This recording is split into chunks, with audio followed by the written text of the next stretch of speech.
Seven on Sundays podcast is intended for mature audiences. Episodes discuss sensitive and fraught topics that many teens and 20-somethings face, but may be triggering. The content may not be suitable for all audience members. Please take caution when listening. It's really rare for us performing girls to achieve orgasm at work, like extremely rare. Like here and there, we can stimulate ourselves to orgasm. Like no thanks to the male performer, of course. Like we can get ourselves there, but in most cases, we're actually just way too uncomfortable or in pain.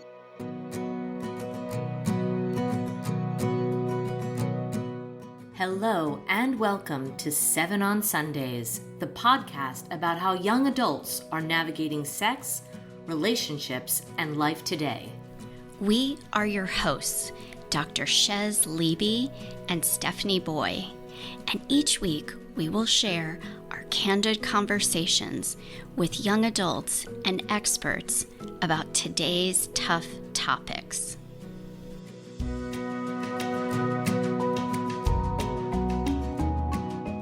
Hello, Seven on Sundays listeners. Thank you for joining us. Today is a big one, and I really hope that as many people across the world will listen to this. I was struck by a lot of things with this interview. This is an interview that Stephanie did, I'm not sure when, but did this with a porn star adult film actress named CiCi. And CiCi very eloquently and in a very raw and real way shares her experiences with the porn industry and what the myths that they don't show you, the behind the scenes of what we don't know, but we heard it firsthand from her. So please listen, because the myth busting is so important. I'm gonna say quickly some of the myths. If you think that what sex is jackhammer, hard, rough penetration, and that women love that, and that's what sex is, you need to listen to this interview. If you think that having sex for a long, extended period of time with a very large penis, and that's the wonderful, amazing sex that we all aspire to, you really need to listen to this. If you think that men and women that are in these things are aroused and loved and satisfied, and pleasure is the end game and it's so amazing, that is a myth. You need to listen to this. If you think that there is any kind of consent, that there is not coercion, this is two consenting adults that are not coerced or manipulated or forced into anything in any way, you need to listen to this, because all those things are 100%. Well, I don't know if it's 100%, but I'm going to say from this interview, I'm going to say I believe what I heard. So please listen in, and Stephanie's going to share her thoughts on it. But this is a very powerful interview, and I think it's a way, the reason why we wanted to relaunch this is a way to help your friends, family, children understand what this industry really is about, so that then they can make more conscious choices. That's the goal here. If you're going to watch it, fine, but know what happens behind the scenes. Know the real deal. Just like if you're going to ingest a certain food, know the real deal. Know what's in it. Don't, think know what really is in it. I really don't have much to say because I kind of say it all in this interview, but I do think that the reason I did this with CiCi was because teaching at the university, I had a lot of young men who believed a lot of the things in pornography. And I felt like they were so impacted by knowing some things about pornography and the actresses' like real testimony, that I thought, I'm going to have this person, CiCi, my friend, share what she knows from behind the scenes, because she was in it for a couple years. And I hope you all enjoy. I hope that it helps you to look at pornography in a different way. I'll say something a little bit different than Dr. Shez, and that's that, yes, you can look at things. My students always ask me, actually, why do you not tell us in the beginning of the course that you are against pornography? And because I do believe education is the most important. And there's so many layers. There's so many layers to pornography. There's what it does to the body, what it does to the mind, what it does to the community, what it does to interpersonal relationships, so destructive, but also what it does to the actor, to the sex worker. And so, unlike food, where you're toxifying yourself, when you make the choice to click on porn, you are making a choice that this type of behavior against another human being is acceptable to you. So I think all those, kids out there who are, advocating for the protections of different people who are oppressed in their countries, how are you not concerned about the people that are oppressed in your own country? How are you protesting and then going home and masturbating? I need you to think about that. Whoa. Good point. And thank you for saying that about the food too. It is like, yeah, there's a buffet that is hurting, not just hurting ourselves. Whoa, that's a really good point about advocating for all people. Yeah. Yeah. With no further ado, let's jump into the interview with CiCi. What comes to your mind when you imagine a porn star? She is probably very attractive and definitely insatiable. She just can't get enough. She's always happy, smiling, and turned on, and she never, ever says no. This is exactly what the porn industry wants you to believe. It has been lying to women and to the public for decades, and it is very good at what it does. It's no secret that the porn industry is a multi-million-dollar business. And in a society like ours, money talks. Big porn is rich, powerful, and influential. It has many millions of people fooled into believing that not only does it provide a valuable service to society and harmless entertainment to the public, but also that it fosters an empowering environment for its performers. The porn industry is a lie, not only manipulating and exploiting women, but also you, the consumer. They only reveal what they want you to know. For example, it flagrantly portrays unprotected sex in 95% of its content, but you don't hear about the staggering statistics on performer STI contractions every year in the industry. When a girl enters the business, agents and producers are quick to assure her the safety of what they're doing, with the prospect of stringent bi-monthly testing for infections like gonorrhea, syphilis, and HIV. They know perfectly well, but don't tell her that she will very likely contract herpes and venereal warts while working, and they never bring up the HIV scares, which do happen. So again, here is this beautiful stranger on your screen. She probably has perfect hair and makeup, a big sexy smile, and wants to please. Who wouldn't be turned on? But what if I told you that she might not actually be old enough to consent to this? What if I told you that what led her to that porn set that day was sheer desperation to get her next hit of whatever drug she's addicted to? What if she doesn't want to be there, but fears violent retaliation from her pimp or boyfriend if she refuses? What if she just has to keep a roof over her head for the night and doesn't see any other way? And what if she is in a lot of pain in that video? Ask yourself if you think any of this is sexy. Is it a turn on? If you know you were enjoying something at someone else's expense, would it be the same? Maybe these girls don't mean anything to you because they're distant 2D images flickering on your screen. You don't know anything about them. And you heard that they love sex and make a ton of money, right? But imagine that she's someone in your life that you really care about. A woman you love, like your mom, sister, cousin, girlfriend, or even your best friend. How would you feel knowing that people out there were hurting and humiliating her and plastering it indefinitely on the internet for the world's entertainment? What would it be like to know that someone was profiting from her suffering and degradation? Well, we'd be a little more relatable if you knew our real first names. So there's my friend Mercedes, for example. She was considered to be successful in the business, and I'm sure some of you have seen her before. It's probably not enjoyable to watch when you know that she's dead. She hung herself from her closet last year. There's my friend Monica, too. You can still see her videos today and surely well into the future. She's now HIV positive. Alex and Sophia both passed away a year ago from overdoses. Davi was one of the first girls I ever worked with in porn. High on pills, she crashed her car into an interstate 3 years ago, killing herself and her 4-year-old son. This is just the tip of the iceberg, not just from my personal account and those of the girls I know, but also from historical statistics. I am lucky to be here. I am so grateful to have the opportunity to share this with others. I hope it makes a difference. My name is CiCi.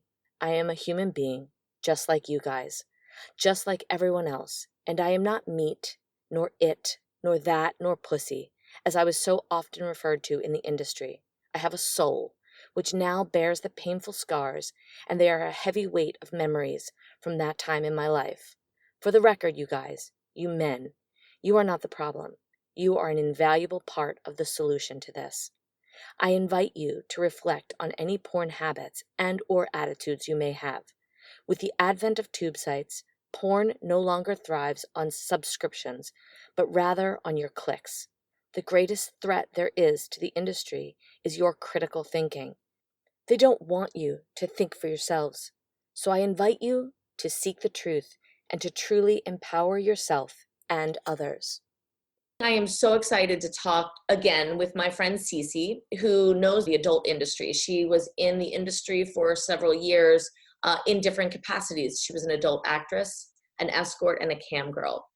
CiCi today is helping lots of girls and men to understand the lies and the myths perpetuated by the porn industry. So thank you for joining us today and helping the men and the boys out there and the parents understand the smoke and mirrors created by the porn industry. Good morning. I'm happy to educate people on the misconceptions surrounding the sex industry so that people can make more informed choices about what they choose to consume and endorse. That is exactly what we want, educated consumers on every front. And I really appreciate you giving us your insight. But we know, you and I have talked about this before, that there are so many myths out there. And I wanted to take a moment to address those that directly affect men and their intimate relationships. So let's go. I have 11 common porn myths. And scarily enough, there are many more than that. But these are the most common. So in no particular order, I'm going to ask you about a couple things and just let me know what you think. Okay. One thing that we see in porn is jackhammer penetration. And we see it, girls are moaning and screaming, and that's how you really get the most out of girls when people are watching porn. Tell me your insight on this. So again, to inform consumers, the positions you see us girls performing, like the jackhammer, for example, those are instructions or orders given to us. What may actually be pleasurable to us doesn't read well on camera, and directors in porn don't find to be quote unquote interesting. Mm-hmm. So we're required to perform in really uncomfortable or painful positions and postures. Yeah. Like I'm often told by directors, and this is a quote, like verbatim, if it hurts, you're doing it right. If you don't do what you're told, you may be fired and or blacklisted from working for that company.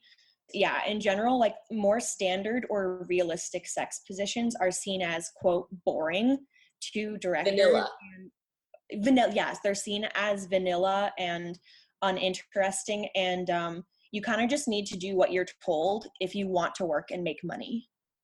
Well, I think the interesting thing about this is that boys are thinking that because, and I'm assuming from what you're saying, that, you know, these are the more interesting visually, but it's also like you have to sell that that's the most exciting as well.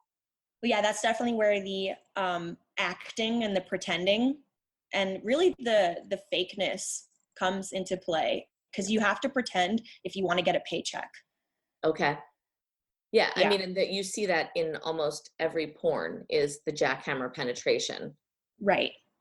As an aside, which you may or may not be aware, I think that unfortunately boys are thinking that this is a way to get a girl if they're having sex with them for the first time or the 10th time, or it's their lover. They're thinking, I mean, I guess until they have actual conversations, or if a girl will stand up and say, you know, actually, I know the girls in porn are acting like that, really turns them on, but it doesn't do anything for me. Unless they're having those conversations, they think that that is the way to get a girl super orgasmic. Right. Well, a lot of this is definitely not just on the boys' end. A lot of really young girls are watching porn as well, being exposed to it at increasingly younger ages. Yeah. And so not only are boys expecting, it's kind of becoming like this distorted social script Yeah. between young people where boys are expecting to do those things to you and girls are expected to offer it or go along with it. Yeah. And I mean, because we're buying into the script, we're Right. not actually authentically experiencing things, right? First of all, it takes a girl a little bit of time to have an orgasm. It's not going to be instantaneous. And Right. biologically, our vagina, that is designed purposely to have no nerve endings. So if you think that repetitive penetration is going to stimulate some nerves and create an orgasm, you are wrong biologically. It may happen because you're stimulated in other ways or your clitoris is being stimulated at the same time, but biologically, the vagina alone has very few nerve endings. 8,000 of them are in the clitoris. Very Wow. few are in the vagina. Wow. Yeah. Yes. No, on that note, it's really rare for us performing girls to achieve orgasm at work, like extremely rare. Like here and there, we can stimulate ourselves to Yeah. orgasm. Like no thanks to the male performer, Yeah. of course. Like we can get ourselves there, but in most cases, we're actually just way too uncomfortable or in pain for Yeah. us to get off that way. And like whether or not we actually have an orgasm is really irrelevant for the production. Mm-hmm. Because this is like male orgasm oriented content, and the director is standing off camera, literally, like try to like envision this. The director's standing off camera making hand signals to us and calling out for when we're supposed to fake an orgasm, like at certain points in the video. So it's kind of like funny when you think about someone just like waving behind the camera telling you like when you're supposed to act like that. This is such a mind F for boys, because how would they ever know this? Exactly. How would they know? How would they know this? You have a director who's like, yeah, fake that orgasm. Yeah, scream it. And you're like, yeah, this is like, if I stimulate my clitoris, I'll have an orgasm. But the way it's going, it's not happening from him. But that's not what the viewer is seeing. Right. The people should know also, it's not common knowledge that us performers, we are like subject to constant bacterial infections from all different kind, like overuse of lubricants, like various lubricants, Oh. and partners, like unsanitary spit and stuff, because we can't actually achieve natural lubrication on set because we're not actually aroused, we're not turned on.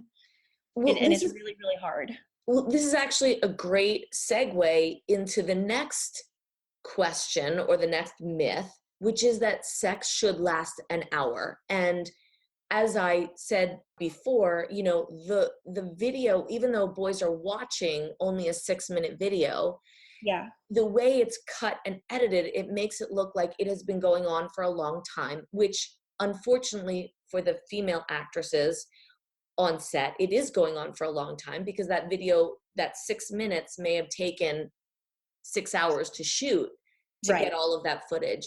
But in that time, their vaginas are getting raw. So when boys are believing, and you can speak to this, but when boys are believing that sex needs to go on for hours and hours or 45 minutes, what's the truth of that? What is that doing to the female? So I would say like the female who wants like really long, like hours, periods of like time of sex, I would say that's probably more of an exception.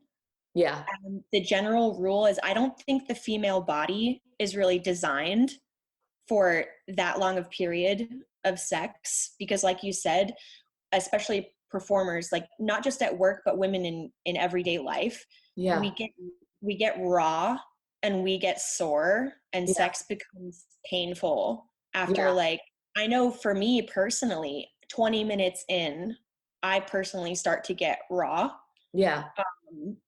So, and that obviously is not just not pleasurable, but it hurts. So right, it gets beyond the point of pleasure. So exactly. just as a reference, the average person has sex, the average sexual engagement is about 7.5 minutes. Right. But like you said, 20 minutes in, it becomes less pleasurable. And I think that's important for boys, because I do think that in their mind, okay, I have to do this. I haven't, if they have all of these misconceptions about how to stimulate a girl, how to get her to orgasm, jackhammer is not working. Okay, I'll just do it for longer and longer, and eventually she'll get there. Well, that's not actually true. Just for the record, clitoral stimulation, 90% of the time will get a girl to have an orgasm. And that is something you have to figure out. That's like a mystery to be unlocked. That takes time.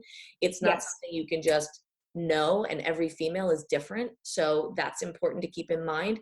But doing it longer and longer isn't going to get her to orgasm. It may just get to a point where it's raw and painful, which is not what you want. So you really have to kind of, if you're in a relationship, dig in, figure out what turns on your partner. So on that note, what we're talking about here is a lack of healthy sexual communication that is depicted in porn. Absolutely. One final note on sexual engagement lasting a long time is, I think boys, because they believe and buy into this script, or men, they feel like they need to take performance enhancement drugs in order to be able to last that long, not realizing that that very drug that they're taking is making it less pleasurable for a female.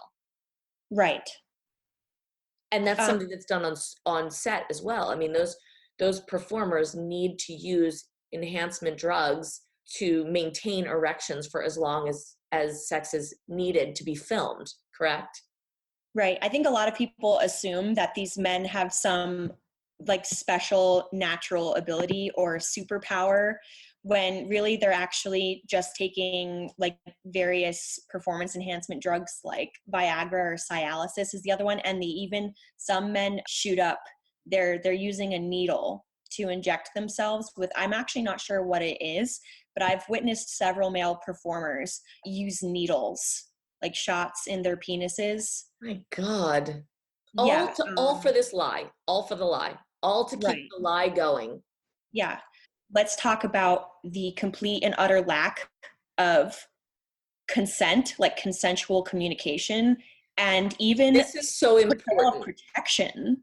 Let's frame this as myth number 3, okay? Aggressive, non-consensual sex is acceptable. Can you speak to that and how porn perpetuates that myth? Yeah, absolutely. So, like, what has the most psychological and emotional impact on young boys and girls watching pornography is that pornography is depicting passive female consent to male sexual aggression. I can't think of a single video I ever did, or any video I've ever seen, where I was actually supposed to have some sort of sexual communication with the partner to talk about like what I'm okay with and what I'm not okay with and what I want to do and don't want to do. So there's no actual like mutual expression of consenting activity. Their directors are like, oh, you just let it happen. It's passive consent. Passive consent. Right. What message is that sending to boys, to men, that girls, when you hear kids at Yale, no means yes and yes means anal, this is where they're getting that message. Right. It's coming almost directly from a porn script that a girl says, no, or whatever, or a guy dominates her and then he gets what he wants. Right. At her expense. This is what they want. This is what the porn producer is hoping to achieve. Right. It's sort of this, the author Gail Dines, I know you know of her. She's does really wonderful work. She talks about porn's woman-hating ideology in that manner. And I can speak from my experience. And it's just kind of like scary. It's horrifying when I think about it. But the men I encountered in that business for all of those years, from like the performers to the directors, owners, producers, they really hated women. It honestly is so evident from what they're creating. Right. But it's amazing to me to hear you say this, because you've said this to me before. But what I find is Was there anybody who had any humanity on the set ever? It's hard to think of an example if that answers your question. That's sad. Yeah.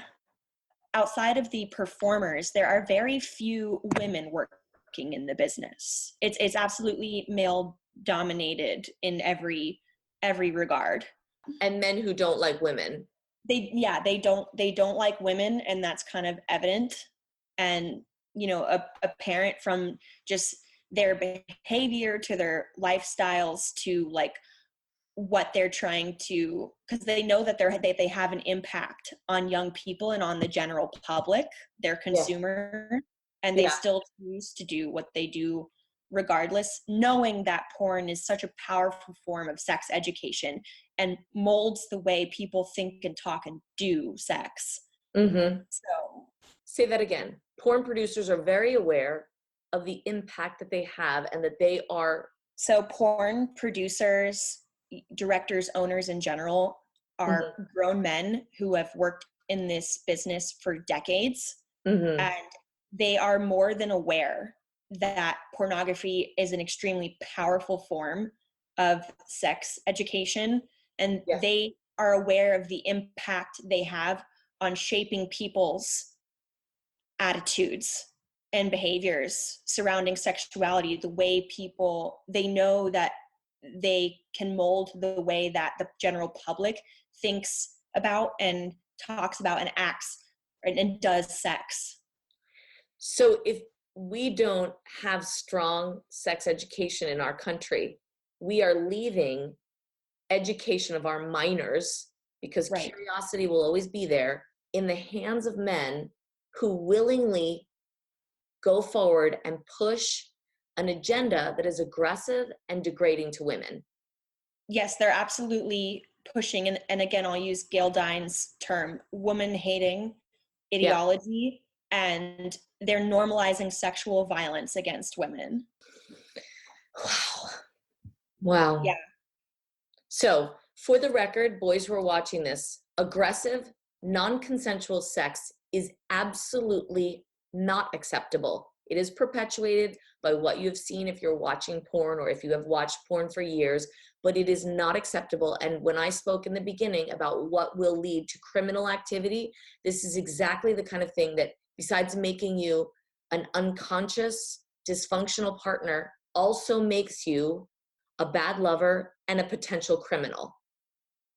Violence is never acceptable toward women, but that is what you're seeing over and over again in porn. Mm-hmm. The porn business wants young people, especially the men, to be robots and to do what they've programmed them to do, because that's how they make billions of dollars off of you. Yeah, as long as they can keep men buying into it, kind of perpetuating that vicious cycle in the trap, they'll keep making billions of dollars. Absolutely. Absolutely. Yeah. So, Cici, some more porn myths that we want to dispel right now are the size of men's penises. In pornography, the typical adult performer has an 8-inch penis. What say you and porn performers, the female actresses, about the size, whether it's 8 inches or larger, that you encounter on the porn set? Well, I want guys out there to know that the singular reason that companies hire men with large penises is because it's just technically easier for camera work. They want to make sure viewers can clearly and easily see all of the penetration shots. That's it. That's literally the only prerequisite for working in porn as a male. That's why. It's not, us women us performers, we don't choose our partners. So, and those men who are of that size represent a very small subset of the general population. For the record, the average penis size is 5.14. So 8 inches is a good 3 inches over that. So they're not the normal size penis. How do girls feel about these penises? So whether it's 8 inches, I mean, because they'll get men with enormous penises beyond 8 inches. Yeah, I've seen up to 13 Holy God. in the business. I mean, does anybody even want to work with that guy? Uh, Only some girls do. Yeah, not everybody does, to be honest. Male porn performers are outliers. They're not the norm. And I'm Yeah. going to tell you from my personal experience that Please. most of us girls, we could not care less how big it is. We only have sex with those men for money. If anything, most porn stars, we wish that the guys were smaller because it would hurt less. Because we're already being subjected to like rough pounding sex. So for long periods of time, a large penis only exacerbates that discomfort. I know so many girls who have, when they've moved on from the business, they've gone on to date and marry men who are completely of average size, and they're so in love and happy. And perhaps this is just my opinion, but I do think that because there are some women who are kind of obsessive over the idea of having a man with a large penis. And I think perhaps that those women have also been influenced by porn misconceptions and porn consumption, perhaps, because I would say that those women are probably outliers and Right. not the norm. Because Right. from my experience, the average woman does not emphasize a man's size. Right. Yeah. I would agree with that. That's actually a pretty good segue into another porn myth, which is men orgasming on women's face, coming on the face, the final shot, the cum shot on the face. There is chatter on the internet, if you were to look this up, and I know this because I'm doing a study, that most girls do not like it. But I will say that there are some people online who will say, oh yeah, I like it. I want to maybe put out the idea that perhaps girls see a man coming on their face as validation that they really turned him on, rather than it being something that's actually enjoyable to them. Are women enjoying having some man come in their face because it says, wow, I'm really like a porn star, I can take it in the face, I'm like turning him on? Or is it because I actually enjoy it? I want you to do that. What is your take on that? Well, we only do that in the videos because we don't have a say in the matter. It's a requirement. So that's number one. And number two, you can imagine the kind of things that we deal with on a daily basis working in porn. Mm-hmm. And yet, I swear, you could ask any girl, 9 out of 10 porn stars will tell you their least favorite part of their work day is the end. Where we literally were smeared in semen. Like, it makes our face break out. I've seen girls get rashes and pink eye. Okay, so on the record, can I just say, as a small aside, for any boy that's watching this, if you're hearing CiCi say this, what you need to understand is that there is a person, she is a person who's being subjected to things in her work in order to get a paycheck that are uncomfortable, degrading, unenjoyable, unhealthy for her. How are we accepting a form of entertainment in this day and age where women have no say, no voice? We're worried about, paycheck inequality. And here we are having women who are literally being put in harm's way or being forced to do things that they don't even enjoy. Yeah, so for the record, porn stars do facials because they don't have a choice.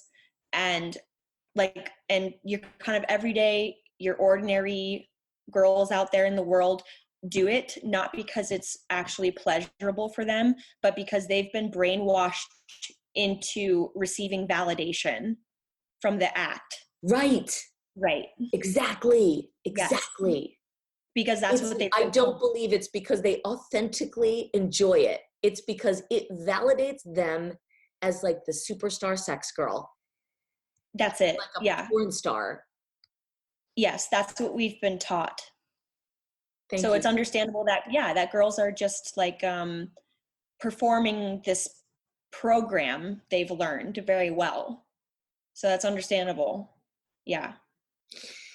Wow. Okay. So How about women being called sluts and derogatory names? How do you actually feel about being called a slut or some sort of derogatory name? This is just another aspect of something like we're powerless to control. As performers, we don't have a say in the like derogatory nature of the videos and the name calling and the bashing. Like, we just become conditioned to it over time and we get desensitized to it. Again, it's just like one of many ways in which men just make hate to us in videos. We don't have a choice. In real life, CiCi, are you seeking out men saying derogatory things to you, calling you a slut, calling you all of those things? So I think that like maybe some experimentation or exploration with dirty talk or whatever between like in an interpersonal relationship with good communication, like between very very mutual consenting partners. I'm not going to knock that. Right. But as I think that there's a difference though. I think there's Yes. a difference between dirty talk Right. and role playing, Yes. like you said, in a relationship versus men thinking that it's okay to call a woman a slut or a whore and all of those things when they're in bed with somebody. I mean, and today, if you're not in that relationship and you're just having sex with some girl at school, on campus, or a woman you met at a bar or whatever, it's not really acceptable. It's only acceptable in those kind of situations where, you know, you're role playing or it's dirty talk, but it's not, you know, the real hate-filled speech that comes from the porn industry. Right. When there's been no like with such a lack of healthy communication between people and that sort of like authentic expression, I really doubt that the average woman is like seeking brutality or humiliation or Denigration.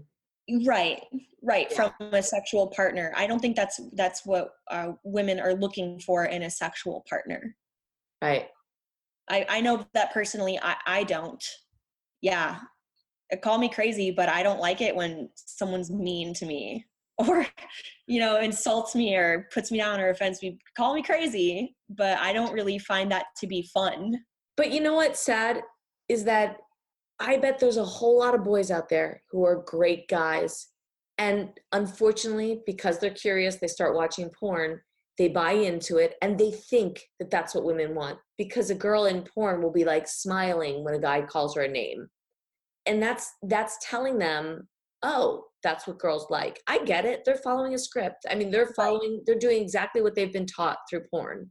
Oh yeah, porn, my God, porn expends just millions and millions of dollars every year, just kind of casting itself in a really positive light to the general public, just, you know, marketing its ideals and its attitudes. And like I said, it's a really, really, it's a massive industry and it's a really powerful form of education in our culture. Bad education. Right. Absolutely. Yeah. Okay. Moving right along. So many porn myths here. I know. It goes on and on and on. CiCi, I would love to address anal sex. It's something that is very, very common in many porn videos. And I know from our previous conversations, it's something that is expected of porn actresses if they are to maintain any sort of longevity in the business.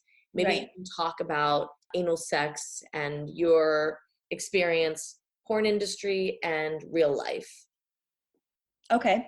So not only is anal an expectation in porn, but it is a requirement if you're seeking any kind of longevity in your career.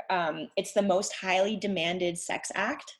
And we don't really have a choice but to perform increasingly extreme acts over time. Otherwise we're out of work, essentially. You will be required to to do anal if you want to make money. And doing anal, just to be clear, I know we just talked about this before, but to be clear, doing anal is more uncomfortable for a lot of people. I won't say for everybody, but for a lot of people, it's more uncomfortable. And the way that it's shown in porn is very aggressive and violent. And in real life, that doesn't translate to something that is enjoyable for a woman.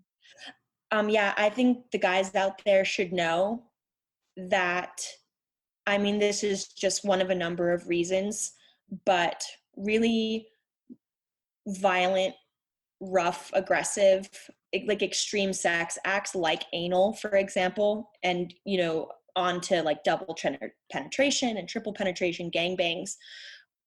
The prevalence of substance abuse in the business can in part be attributed to the really violent, painful nature of a lot of that kind of work. It's totally understandable that girls will often turn to drugs to just kind of offset the the painful effects of the work, not just physically, but also psychologically and emotionally. So I think it's really important that the guys know. It's super important. And yeah. And, you know, there are people out there who are going to want to experiment with anal sex, of course, and there are people out there who enjoy it. But the healthy version of that is not what you're seeing in pornography.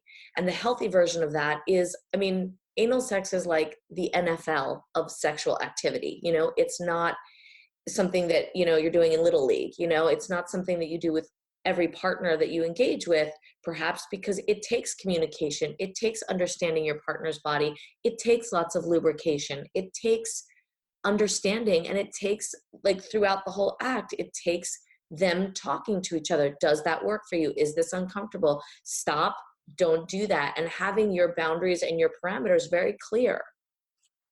Right. Because I'm sure millions of guys out there have seen my first anal video. Mm-hmm. I think it's, you know, important to relate that my first anal video was my first time doing anal, period.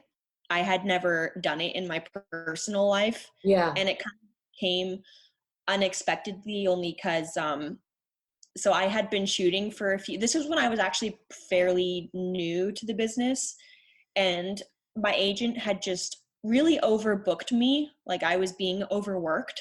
Mm-hmm. And just kind of like, yeah, like in the middle of a scene on set, I guess just after a few weeks, I reached like my pain threshold, Yeah. psychologically and physically. Like, it was a lot for me. I was really overwhelmed. Yeah.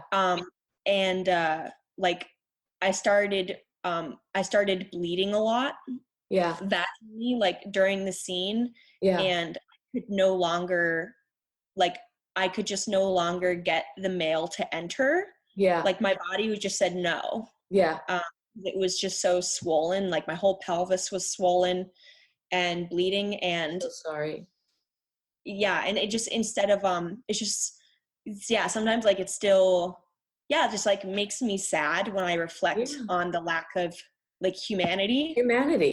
Yeah, and compassion, because instead of like anyone giving a shit, the director was just like super nasty to me and like insulted me and like kind of like humiliated me in front of the entire set and threatened me and was like, and I quote, you know, if you don't get one of your holes to work today, then I'm sending you home without a paycheck. So he's like, it's up to you. So that's kind of how my first anal happened, was because my vagina would just no longer take it, you know? First, I want to say, I'm sorry. No one should have to undergo that. This speaks on a federal level about how we're not protecting the people of this country and our workers. I don't care what industry you're in. You should never face that in the workplace. But second, the lack of humanity. And I think if men or boys hear that story, this is a human being being treated like this for your entertainment. And it's not judgmental, because this industry has fed us this line that, the more it hurts women, the better it is. But this is a real human being with a real painful experience that's not only physical pain, but it's emotional pain. And, I've said it before, but I'm a big believer in that the energy that we consume through our food, through our clothing, through our entertainment, we take that energy in. And by clicking on pornography, you're saying, yes, I accept that what happens to CiCi or whatever other porn star is going to get me off is okay. And it's not. It is not okay that you should walk away and that years later, it should bring you to almost the point of tears. It's just not acceptable. Right. It is nutrition of the mind. Yeah. So, and people aren't conscious of what they're putting into it.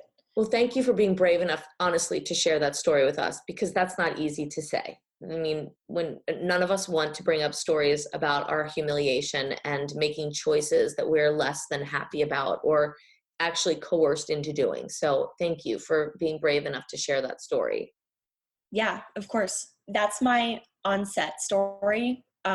I did want to point out, and again, kind of an opinion, but for all the, like the regular girls out there, the girls who aren't working in the business, I think that most women are not comfortable with anal because, like, for example, I wasn't. That's why I had never even done it before porn.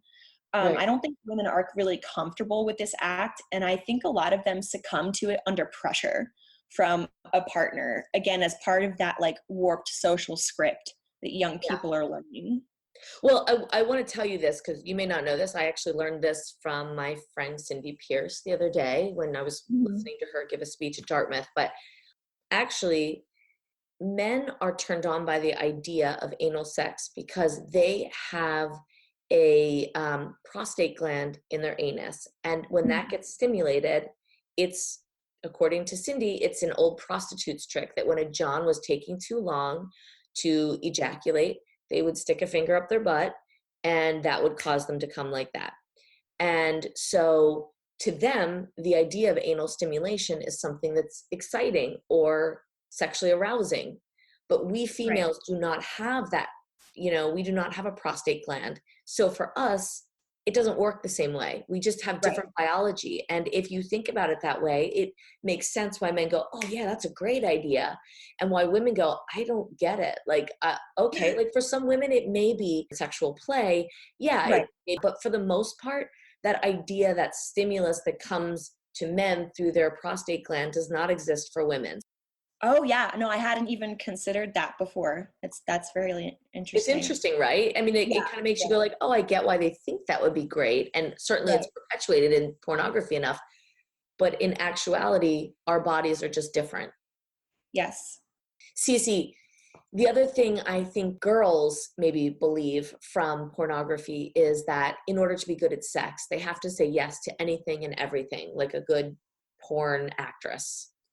Well, yeah, young boys and girls are watching that kind of behavior modeled by porn stars in videos. And what these young people are experiencing, or like what they're watching is just essentially the industry brainwashing that these girls have undergone, where they're just told, like, for example, recruiters, agents, directors, producers, when we get into the business, they tell us what we need to do in order to quote unquote make it.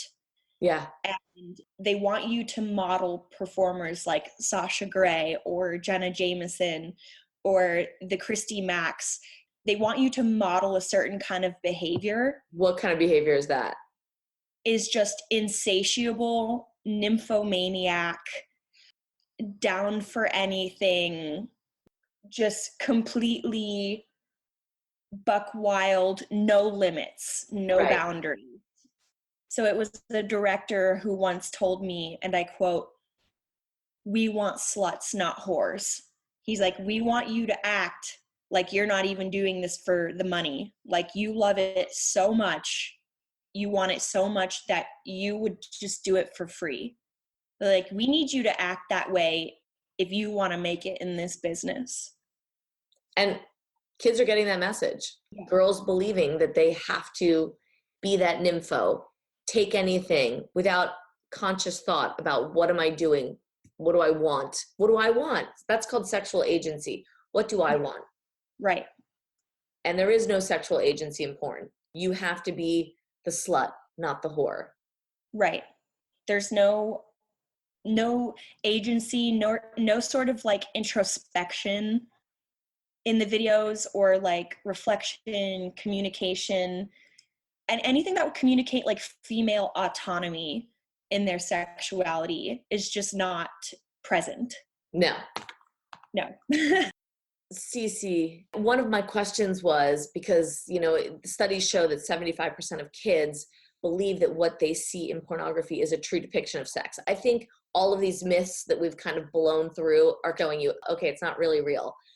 But what I find interesting, and this is more anecdotal, like if you watch porn, what do they think of it? Most women who are older generation, this is myself, 30 years and older, right? They don't feel like porn, like it's aggressive to them, and they don't really get it. Like it's not a thing that a female buys into. And I think that speaks to why we have such a rise of feminist porn, or lesbian porn being very popular among women, because Right. in their mind, that seems more soft and gentle, the more the way women are, more, you know, that it's the aggressive is the testosterone, it's the male. But to them, I think that when they see the lesbian or the feminist porn, it resonates to them like, okay, this could be realistic, right? Right. It's more intimate. Yeah. Correct. If porn can be intimate, that's as intimate as it gets, right? That's the closest you're going to get. Right. But what I find interesting in my surveys, younger women, younger girls, and this is girls between the ages of 18 and 30, are really saying what is acceptable sex play to them. And it is more aggressive than women of a different generation. So they're saying spanking and slapping, BDSM, choking is huge. They're all saying that this is acceptable sex play. And I thought, oh my God, this is because that porn script has really, you know, indoctrinated them to that belief too. So the older women who didn't see that type of porn, the women 30 years and older, never saw that type of porn, because this has really only started in 2005, 2007. The younger Right. generation is saying, yeah, that's acceptable sex play. Well, and again, at increasingly younger ages, girls are learning to like whatever men like, or Thank you. at least to pretend to anyway.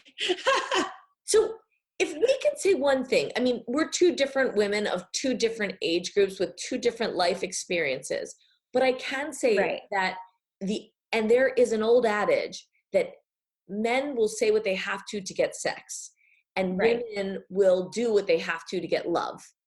And I think this is exactly that. Like, if it takes choking to get you to be my partner, I'm certainly not going to tell you, no, you can't choke me, because I don't want to lose you. Wow. Right? Yes, it's absolutely, girls are learning to seek validation through sexual violence. Well, that's the way women get their power. They have Right. their power through sex, Yes. you know, and through being the porn star in bed. Right. So if you Yeah. want to choke me, if you want to do anal, even though in my study, 60% of girls are doing it, 2% are enjoying it. That is so scary to me. But whatever it takes, because I'm trying to get the validation. And if you want an intimate relationship, that is not built on honesty and truth. You know, Right. we have to have sexual agency, or one day, like, the shit's going to hit the fan. Yeah, that's powerful and really scary that girls are allowing men to do whatever they want to them, hoping they'll be loved, you know, and wanted. Yeah. Which we all want to be loved. And wanted. Literally a tale as old as time. I mean, Yeah. honestly. But Yeah. the important thing is that we need to raise our girls to realize that, like, you can have agency over yourself. And we have to raise boys to realize that they want something more. I get that there's like a draw of having sex with a girl or all of that. Like, it's exciting, it's new, it's different. But, you know, studies after studies show that men actually prefer to have an intimate relationship versus like the porn dream. Like, they may want the porn dream, but if they Right. had to choose one or the other, they do ultimately, the majority of them want to choose an intimate relationship. And if you want an intimate relationship, you have to realize that it takes communication. It takes understanding of women, not a porn script that was created by men, directed by men, produced by men, edited by men, for men. It Right. doesn't involve women. There's nary a woman to be found except for as your sex slave in the video. Right. I know that men want love too, but Yeah. porn is confusing them It is confusing them. and tricking them and kind of like taking them further from their authentic, Yes. the girls and the boys. It's taking them further from their authentic identities and I their sort love of, that you said that. That is so well said. yeah. Yes, it's it is true. not authentic. It is Yeah. not authentic to who they want. But it's hard. It's hard because orgasm is the highest organic dopamine release that we can have. So Mhm. you get addicted to that dopamine release, you know, Mhm. and that dopamine release is dependent on the more, like, for drugs, you need a harder and harder and harder drug substance in order to get the same high. Right. But for sex, you need variety. In order to get the same dopamine release, you need a variety. Mhm. So, you know, I think that the average person, if they had never seen porn, interestingly, I believe the average male, if they had not seen porn, and I'm not talking about erotica, because there's plenty of erotica out there that leaves a lot to the imagination. Watch French Right. cinema, you know, watch Outlander. That's like as erotic as it gets, right? Oh yeah. But you know, they're watching and they're seeing hardcore, and it's taking them down paths that men who don't like women have thought through, and Right. it's teaching them unhealthy intimacy. It's not intimacy. It's teaching them unhealthy, dysfunctional sex, Right. and it's not teaching them intimacy. And if what you want is intimacy, you need to look to a different teacher, a different model. Right.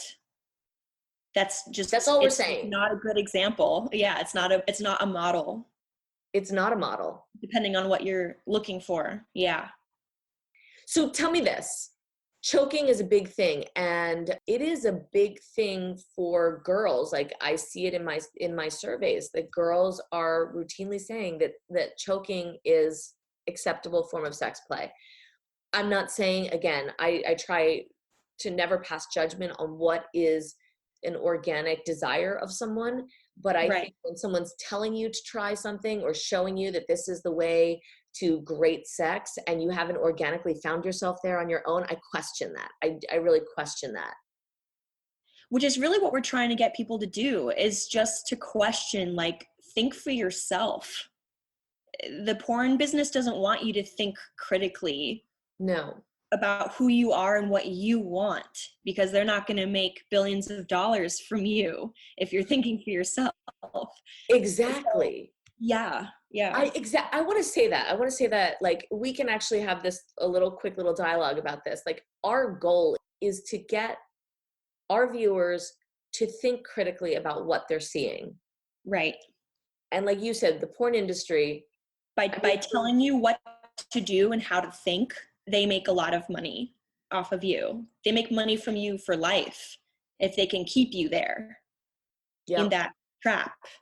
And our stance, I think you would agree, our stance is pro sex, anti exploitation. yes, You can enjoy sex and it doesn't have to be at the expense of another person. so well said. So well Thank said. you. Not only, I mean, literally, I am, and that's the funny thing is, I am pro erotica. I'm all for it. You know, if you can watch a French film, if you can watch Outlander and then it spices things up for you, awesome. Yeah. You know, if you're watching something where people aren't being hurt in the making of it, like, we literally have disclaimers at the end of like Lassie movies that say no animal was hurt in the production of this film. People love that. They don't want to know if a bear's been abused, but we have that same love for women, for people, for human beings. That's what blows my mind. I'm like, I am not anti-porn, but I am anti-violence against women. I am anti-building a porn script that has men just mesmerized and brainwashed by. Yeah, that's exactly what it is. It's a brainwashing. It's a brainwashing. And it's a serious, serious money machine. And they don't care who they have to hurt to get it, and what they have to do, and who they've got to, step over. They do not care who gets hurt in the process. They don't give a shit. So. Well, thank you so much, CiCi, for sharing your insight, your wisdom, and your compassion with us, because honestly, I love talking to you, and I feel like boys everywhere are going to be smarter and better lovers and better human beings for having listened to this and really understanding the lies that they've been fed. So thank you. Yes, I think these guys are going to be more themselves. Who they are in the core of their being. Yes, and I think they'll be happier for it. So that's the goal. Agree. Definitely their girlfriends and wives will be happier. Yeah. Thank you for joining us for this episode of 7 on Sundays. The 7 on Sundays podcast represents the opinions of Dr. Shez Levy and Stephanie Boye based on our experience. It also shares the stories, behaviors, and opinions of our guests that we do not necessarily condone or view as healthy. 7 on Sundays is an open forum to discuss what is happening with our listening audience. Some names and details of our guest stories have been changed to protect their anonymity. This podcast is not a substitute for mental health treatment. If you are in crisis and in need of mental health support, please call 988, the Suicide and Crisis Lifeline. It is free and confidential. Join the conversation and connect with us through our website, 7onsundays.com. That's the number 7onsundays.com. We encourage everyone to do their own research. Thank you and be well.